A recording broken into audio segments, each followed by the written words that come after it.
여러분 혹시 빌리 그레함 목사님을 알고 계십니까? 이 빌리 그레함 목사님은 20세기 최고의 부흥사라고 알려져 있습니다. 목사님을 통해서 수많은 영혼이 하나님께로 돌아왔죠. 그런데 이 빌리 그레함 전도단이 세계 선교와 함께 전 세계에 알려진 찬송이 있답니다. 20세기의 최고의 찬송가라고 평가를 받는 이 찬송은 우리 찬송가 79장 주 하나님 지으신 모든 세계라는 찬양입니다. 지난 주간에 이 찬양을 많이 부르고 묵상하면서 우연히 영어로 된 찬양을 듣게 됐어요. 그리고 이 찬양을 직역하면 무슨 뜻인가 궁금해서 찾아보았습니다. 이렇게 되어 있습니다. 오, 내 주 하나님, 내가 경외하는 마음으로 주의 손으로 만드신 모든 세계를 생각하며 별을 보고 천둥 울리는 소리를 들을 때 온 우주에 주의 능력이 나타났습니다. 내 구주 하나님, 이제 내 영혼이 당신을 찬양합니다. 당신은 참으로 위대하십니다. 당신은 참으로 위대하십니다. 아멘. 스웨덴의 민요에 하나님을 찬송하는 내용을 실어서 처음엔 스웨덴에서 그리고 폴란드로 독일, 러시아를 거쳐서 영국으로 가게 된 겁니다. 그리고 1954년 영국에서 이 빌리 그레함 목사님의 전도 집회가 열렸을 때 이 찬양이 주제가가 된 거예요. 그 이후에 이 찬송가가 우리나라에 들어오게 되고 오늘 저와 여러분이 부르게 된 것입니다. 많은 사람들이 이 자연의 장엄함 속에서 이 자연을 창조한 분께 경외심을 갖잖아요.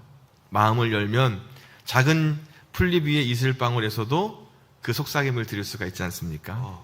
이 모든 것을 지으시고 베푸신 하나님께 오늘 우리는 최고의 찬양과 감사를 드려야 될 줄로 믿습니다. 아멘. 그럼 어떻게 우리가 최고의 찬양과 감사를 드릴 수가 있을까요? 1절 말씀을 보겠습니다. 오라, 우리가 여호와께 노래하며 우리의 구원의 반석을 향하여 즐거이 외치자. 오늘 본문 말씀인 시편 95편은 그 내용의 표제어가 없지만 다윗에 의한 노래의 찬양이라고 여겨지는 시입니다. 오늘날도 유대인들이 안식일 예배에 하나님을 찬양하는 시로 사용하기도 하고요. 이 시로 하나님을 찬양하며 하나님께서 우리 민족을 다스려 주기를 기도하는 내용의 시이기도 합니다. 먼저 시인이 하나님을 찬양하는 자리로 오라라고 말씀을 하세요. 사람들을 예배의 자리로, 찬양의 자리로 부르십니다. 어떻게 해요? 오라고요. 하나님께 즐거이 노래하고 소리 높여 외치자고 초청을 하는 거예요. 오늘 이 시간 우리는 하나님의 오라라고 하는 부르심을 받아 이 시간 예배하는 사람으로 여기에 나왔습니다. 하나님께서 우리를 부르심은 바로 하나님의 영광을 찬송하게 하려는 것입니다. 우리가 어떻게 하나님을 찬송할 수 있을까요? 작은 소리가 아니라 큰 소리로, 슬퍼서가 아니라 너무나 기뻐서, 나를 위해서가 아니라 하나님께 불러드리는 것이 찬양이고 찬송입니다. 여러분, 즐겁게 찬양하시길 주의 이름으로 축복합니다. 더 크게, 더 외치면서 찬양했으면 좋겠어요. 오늘 말씀을 우리가 굳게 믿고 오늘 저와 여러분이 예배 가운데 드리는 찬양이 하나님을 기쁘시게 할 뿐만 아니라 우리에게도 참 기쁨이 누려지는 믿음의 고백이 되길 주의 이름으로 축복합니다. 2절 말씀을 보겠습니다. 우리가 감사함으로 그 앞에 나아가며 시를 지어 즐거이 그를 노래하자. 이번에는요, 나아가라 라고 말씀하세요. 우리는 오라라고 하는 부르심을 받았는데 하나님께 나아가야 합니다. 부르심을 받은 하나님의 사람은 자신의 얼굴을, 자신의 영을 하나님께로 보여드려야 한다는 것입니다. 그리고 감사하다라는 말이 여기에 있는데요, 이 말은요, 손을 쭉 펴다 라는 뜻을 가지고 있대요.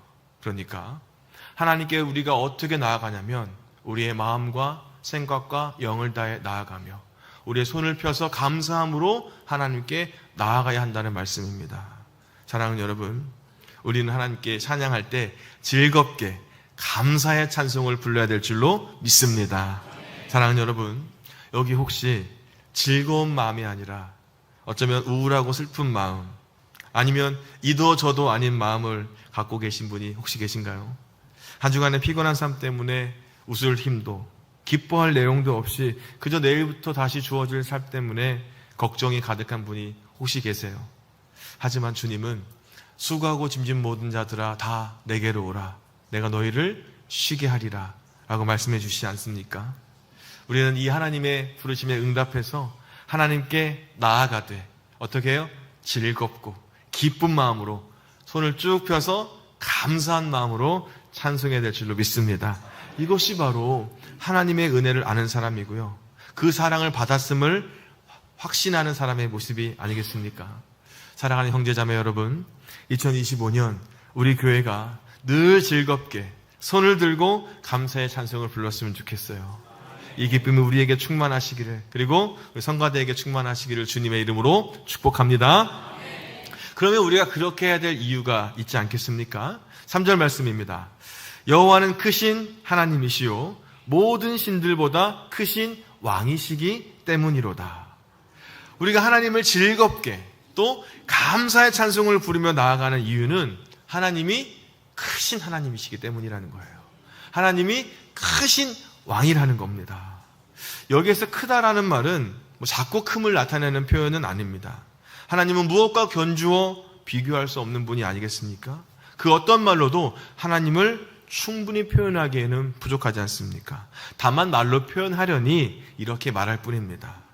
계속해서 말씀은 이렇게 이어집니다. 땅의 깊은 곳도 하나님의 손 안에 있고 산의 높은 꼭대기도 하나님의 것이고 바다도 하나님의 것이고 하나님께서 지으신 것이고 마른 땅도 하나님께서 빚으셨고, 이런 창조주 하나님을 무엇과도 비교할 수가 있겠습니까? 다만 우리는 그 부르심에 응답해서 감사하며 찬송해야 될 사람뿐입니다.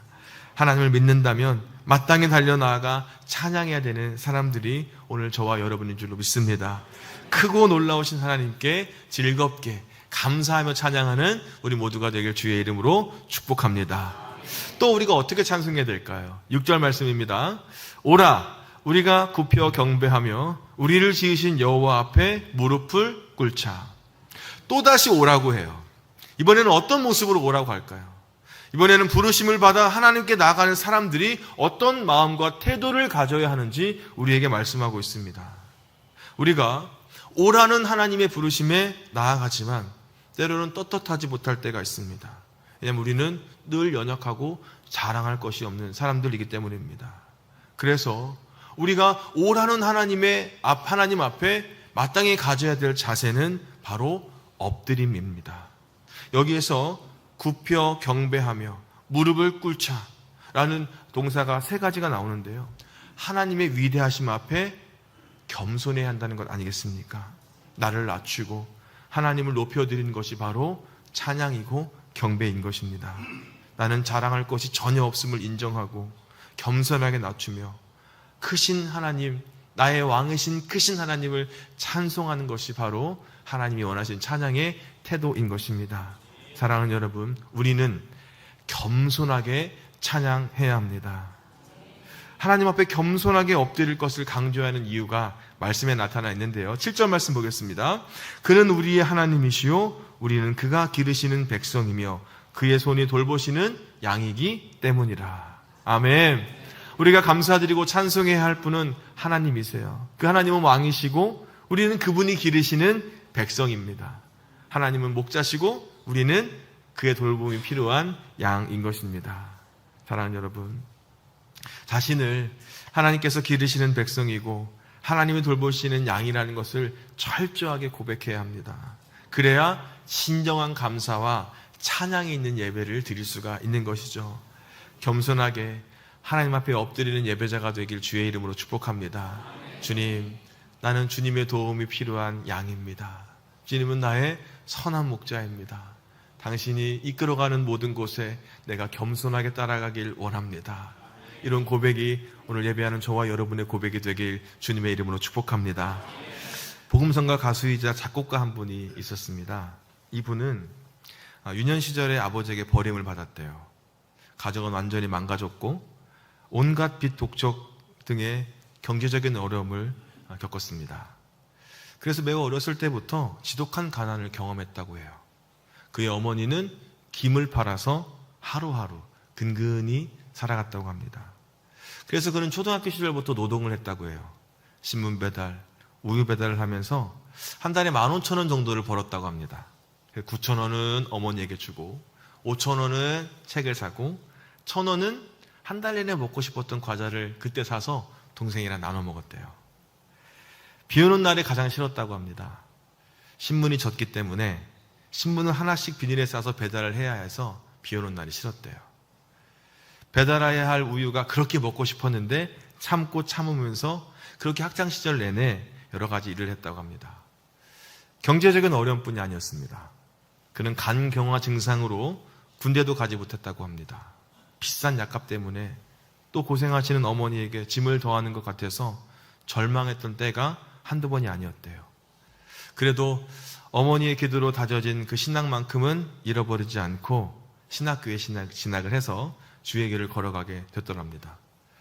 그럼에도 불구하고 어려움은 계속해서 찾아왔대요. 한 가족이 병원에 입원해야 할 만큼 너무나도 낙심된 순간들이 있었답니다. 자신도 몸이 너무 아프고 어머니도 수술을 받으셔야 했고 아내도 갓난 아이도 다 병원에서 치료해야만 하는 순간들이 있었대요. 너무나 절망스럽고 너무나 원망스러웠다고 합니다. 그 어려운 순간에도 기도하면서 찬양 한 곡을 써내려갔대요. 이 가운데에서 하나님은 나에게 어떤 감사와 은혜를 주셨을까 이렇게 묵상하면서 말이죠. 2년 동안 이 찬양을 묵상하면서 곡이 거의 완성될 쯤에 2020년에 코로나가 터졌대요. 그때 그는 2년 동안 썼던 곡을 그 가사를 다 지워버리고 새롭게 가사를 써내려갔다고 합니다. 그래서 이 사람이 이렇게 이야기해요.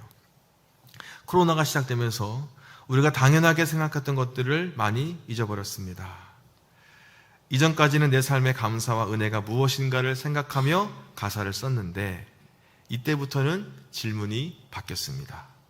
내 삶의 은혜가 아닌 것은 무엇인가? 라고 말이죠. 하나하나 다 따져보니 은혜였습니다. 은혜라는 안경을 쓰고 모든 것을 바라봤을 때 당연한 것이 아무것도 없었대요. 모든 것이 다 세밀한 하나님의 은혜였다고 고백을 하더라고요. 그는 은혜라는 찬양을 작곡한 송경민 목사입니다. 사랑하는 여러분, 매일매일 떠오르는 태양이라는 걸 보면서 우리는 하나님의 신실하심을 느낄 수 있지 않습니까? 바다라는 것을 보면서 넓고 깊은 하나님의 사랑을 볼 수 있지 않습니까? 내리는 비를 맞으면서 때마다 공급하시는 하나님의 은혜를 만날 수 있지 않습니까?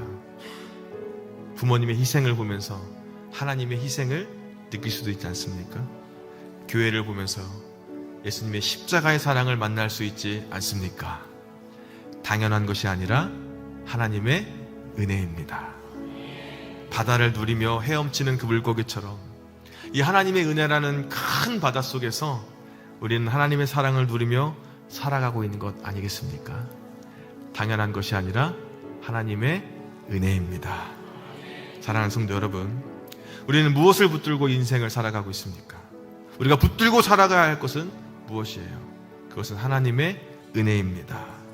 하나님의 은혜와 그 사랑 때문에 우리는요 최고의 찬양과 감사를 드려야 될 줄로 믿습니다. 2025년 우리 신강교회 모든 성도들이 이 하나님의 은혜 때문에 그 은혜로 인해서 하나님께 최고의 찬양과 감사를 드리는 교회. 어떻게 해요? 겸손하게. 어떻게 해요? 두 손 들고 이렇게 나아가는 은혜 충만한 교회가 되시기를 주님의 이름으로 축복합니다.